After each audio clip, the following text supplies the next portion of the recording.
This episode on Woodwalkers. There's a lot more to the United States than California. Anything's possible, you just have to hustle. Get out of your comfort zone. Having a daughter going to lineman school, and it's pretty unique. I was like, I need to have a job like now. I'm really looking forward to getting to the top of those poles. I may just pack up my car, drive out to Texas, pitch a tent for a couple weeks and go to work every day and hammer it out, get it done. You may not get the job he wants to start with, but everybody's got to pay their dues. Yeah, I'm about to the end of my funds. I've already gone 15 weeks without making a paycheck. They told me that I needed to have a job. I've lived in the worst of it, and I don't want them to ever see that. It's the only reason I'm climbing trees 200 foot off the ground. It's exciting. She knows that there'll be people watching her. I'm gonna have to work harder. This is gonna be tough. And I ask myself every day, why am I out here trying to become a lineman?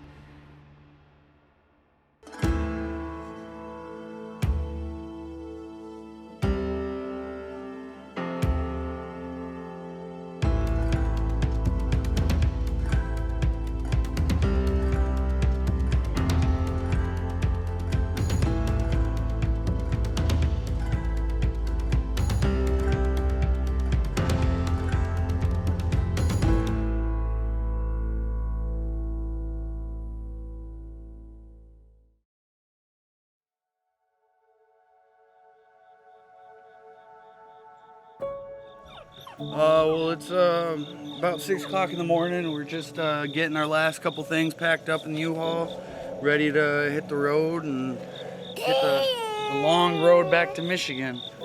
So, I got one more thing to pack, and then we're gonna close up the U-Haul and head on down the road. Mama.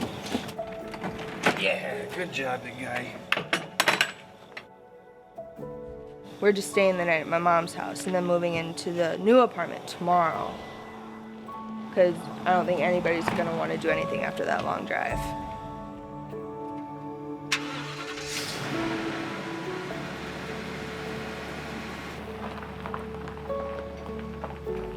After 15 weeks, the students head back to their homes or their new jobs. It's the beginning of the next chapter of their lives. For Dustin, he has a job in Michigan in the arborist industry. For Andrew, he is seeking employment in California, close to home.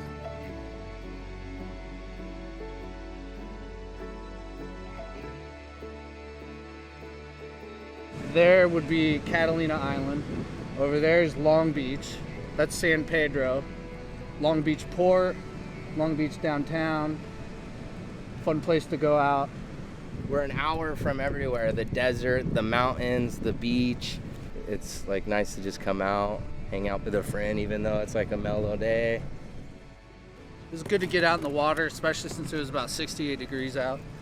Surf wasn't really there. Pretty blown out, windy, but awesome to get wet, especially with a good sunset.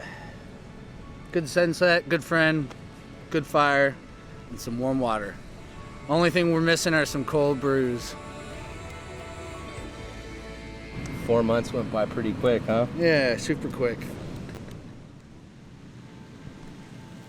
So now that I'm back in California, I joined the union, got on the books. I plan on going to NorCal soon and get on their books probably next week. But that doesn't sound too promising, and I'm not waiting around. I put my name on the books in Denver. Could be out in Colorado, who knows? Man, dude, exciting times. Anything's possible, you just have to hustle. Get out of your comfort zone. There's a lot more to the United States than California. A lot more. In a week or two, I may just pack up my car, my sleeping bag, and my tent, drive out to Texas. Because I know there's lots of work in Texas. You know, pitch a tent for a couple weeks and go to work every day. Come back to my campsite and hammer it out, get it done. My friends and family are here. That's what kind of draws me back the most. But I'm all about moving somewhere. He's on a good path, so whatever it takes for us to support, we're there for him. Yeah, he might take off tomorrow for Texas. I don't know. It's okay. We're here for him. You know, if he's in South Dakota, he's South Dakota. We'd go and visit him. I told him, hey, why don't you hang around Nashville so we can come and visit you? I want to go to the Grand Ole Opry, and my wife wants to see Elvis Estate in Memphis, and we could have a great time. But whatever it is, you know, Midwest or the East Coast, whatever, he just wants to find a job, a good job, and I think he will. You know, nothing good comes easy, so I'm willing to put my time in pretty much anywhere. Even if it takes me 2 days to get back to Texas, I know 2 days after that I'll be working, whether it's digging a hole, setting a pole. You may not get the job you want to start with, but everybody's got to pay their dues. You start at the bottom and you get some experience, and then you can kind of set your terms a little better when you really know something about what you're doing. As long as I don't have a job, I'm taking wherever I can get work experience. Yeah, Just, you can't be picky in the beginning. I haven't earned my right to be. Put the time in, work hard, don't be a know-it-all. That'll take you a long way. I'm looking forward to developing even more great relationships, which is what this profession will give you, and a healthy paycheck so that you can be comfortable in life. I know you don't need money to be happy, but you need money to be comfortable. Overall, I'm very proud of him, and I just know he's going to be successful, you know. You know, we've got to be there for him, help him have a successful launch, you know. Right. It was nice to visit my family, but I got to find work.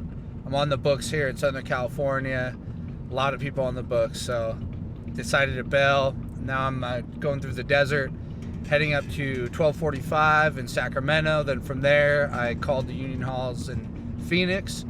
Texas will be my last stop, and they seem to have the least amount of people on their books. So heck, if I don't get a phone call, I'll be working in Texas. Figure spread my name across all the books until I get that phone call. And before I know it, I'll be yellow card journeyman lineman. So the union halls have 3-4 books. Me having no experience but graduating line school, I'll be on book 3. So when a job goes out, they call everybody on book 1, call everybody on book 2. If nobody picks the job, then they go to book 3. So I need about 1,000 more hours to jump a book. And in order to get that, I need to be working. So go to another state. You got to go where the work is. And I'm willing to do that. So time to travel across state lines and get my name in multiple books, multiple states. And hope for that phone call. Yeah.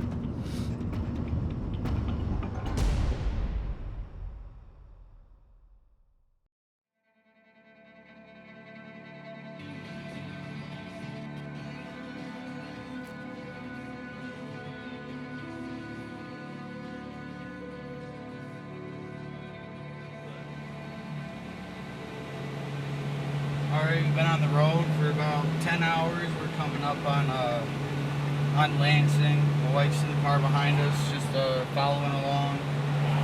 It's been a long day. Everything looks different. It doesn't feel the same anymore, but it's nice to be back. You know, at least I know where I'm going for the most part. Second guessing myself, but at least it's home.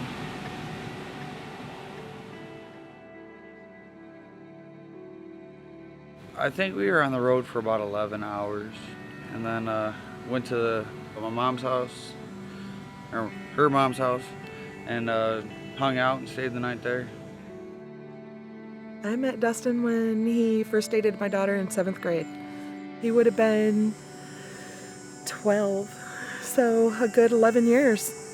11 years now. Yeah, it's definitely nice to be back home. It's a little cooler here. I got my buddy over here to help me unload and move into our new apartment here in Lansing. He's just genuine. He knows a little bit of everything. You know, he's jack of all trades. I always told him he puts his son first.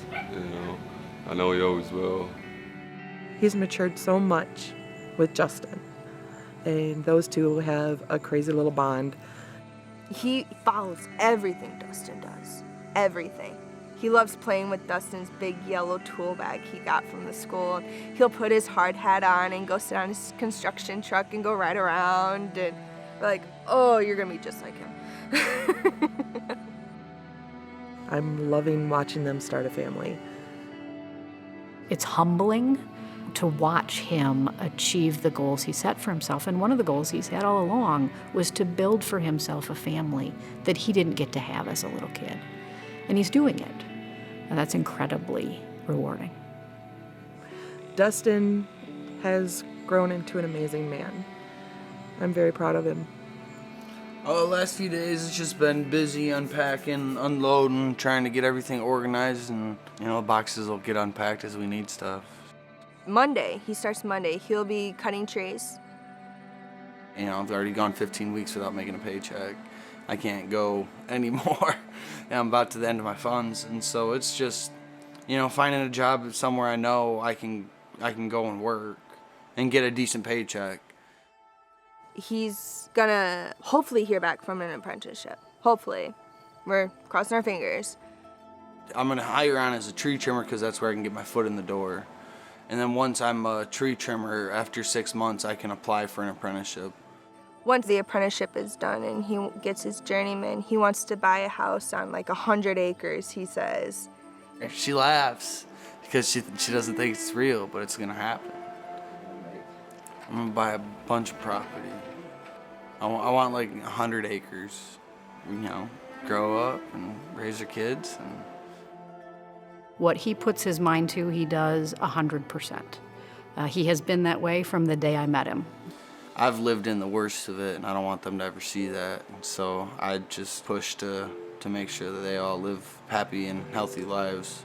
It's the only reason I'm climbing trees, 100, 200 foot off the ground. The only reason that I'm gonna go, potentially work bare hand power lines is to make sure that they're taken care of. It's gonna be great if he keeps having this mindset. He achieved one goal. I know he can do it again.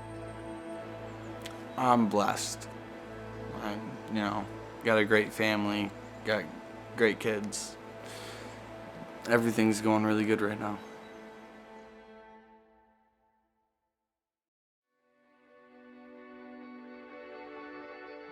The day after graduation, after we loaded up, I was like, I need to have a job now. So I applied everywhere I could. I sent out applications. It just so happened that my dad found a job listing for a company down in northern Mississippi. Friday, they said, can you be in Monday morning for an interview? And I was like, yeah. I went in for an interview, stayed at my brother's house, and eventually I got the call back that I got the job. And my very first job I went on was a storm call in Myrtle Beach, South Carolina, at Hurricane Dorian. That was a really, really good break to get in somewhere that wasn't that far and close to his big brother. Better than being 8-10 hours away somewhere else. People they went to school with, they were saying, well, I'm gonna get a job here or there. They were going off pretty far, and so Dylan was looking at jobs in different places that were quite far off to me, but he acted like it didn't bother him. He was ready to go. I was freaking out. I was like, listen, we need to stay within like a 2 or 3 hour drive of home. So we're kind of limited to where we can go. It's relieving knowing that once me and her get married, knowing that the career that I'm in is going to be able to feed my family, pay the bills, and be able to have a nice life. I'm very eager to get to that day and marry her. I'm ready for it. And there's always going to be a job. I could always find a job somewhere. Now that I'm engaged and still trying to keep up with work, it's a lot to take in. The maturity that he's made in the last 3 or 4 months has blown me out of the water. Last year, I had 7 different jobs. There was always these stupid excuses and stupid things that I messed up on. And what changed me a lot was my fiance's parents. And my parents were kind of the ones that kind of pushed me to push Dylan to do something else. He always said, I want to be a professional fisherman. I was like, come on, let's think for real here. Fishing in a pond in McKenzie's not it. They told me that if I wanted to marry her, I needed to have a foundation type job. If I wanted to marry her, I needed to work somewhere where I make some money, save some money. He knows what he wants to do and everything, so he's manned up, I guess you can say. He has doubled in confidence compared to when he first started into the school. Yeah, I don't think he'd ever lived on his own until then. So I think that made him grow up a whole lot more. He was a lot tougher mentally. I'm definitely gonna do a lot more things different than I have in the past. And I'm gonna put that towards my future. He's headed in the right direction for sure. I'm proud of him. I couldn't ask for anything else. You know, that's all that a mom wants is for her kids to have better than what they had. And might have. On season 3 of Woodwalkers. As one class leaves, another begins. Class 60 is only 2 weeks away. As SLTC is preparing, new students are doing the same.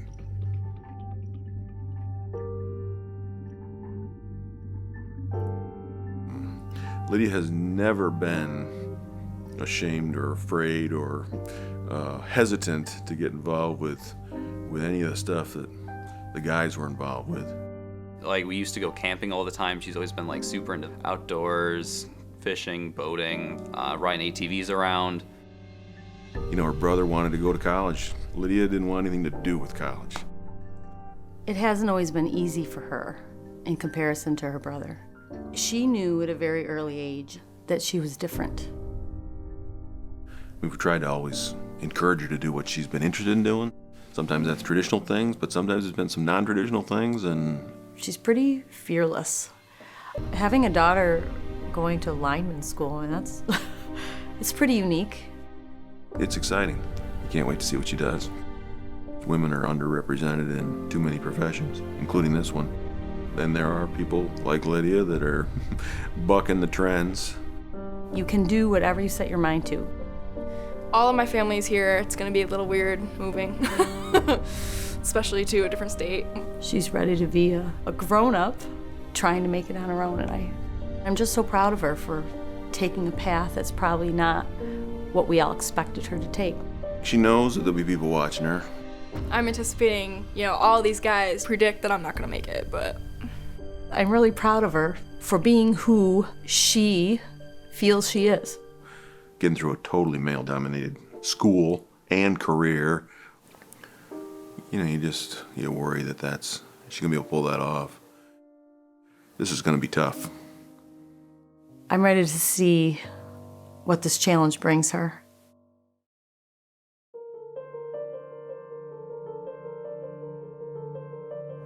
I'm looking forward to climbing.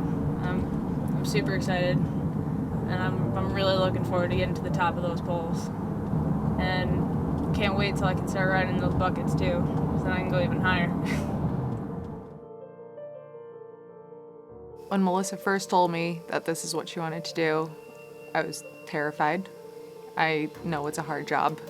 It wasn't that she couldn't handle it, it was more that she would get injured or something along those lines, just me being the protective big sister. Melissa was never that traditional girly girl. She loves the great outdoors, she loves the country. She's probably one of the hardest workers. She's very helpful. She's an amazing kid. I've never been one to follow the norms of, women should do this, men should do that. Everyone should just follow what their dream is and where their heart is at. I've never been like, all right, that's a male path or that's a female path. So for me, having Melissa go do something that very few women are doing, I don't see that as a big deal at all. Like, she's just gonna do what she wants to do, period. And it is a male-dominant field, and it doesn't scare me. It kind of excites me. And I hope that other women get excited too, and don't get intimidated about a male-dominant field. It's a dangerous job, and I believe it's a very rough job, but I will support her in whatever she wants to do. It's up to her to succeed or not. Not for somebody to tell her she can't. I would always hear of people going down south to support people during times of storms and doing relief work. And I always wanted to go, but I never could. It's risky and dangerous, and I kind of chased adrenaline my whole life. She's very, very tough. And yes, I expect it's going to get hard. And I'm sure there are men who are going to not like the idea that women are coming into it. I'm gonna have to work harder to show that, I'm not here to mess around. I'm here to learn. Treat her like she's your sister. Support her like she's your sister. Respect her like she's your sister. She's there to be one of you. I hope that they treat me as just the same as them. The only way women will ever get to where they are really equal as far as jobs is to be able to do the same things. This is a great thing for a young woman to be able to follow what she wants. I ask myself every day, why am I doing this? Why am I out here trying to become a lineman? I mean, it's hard. If you don't have a legit good reason, God, I hope you make it through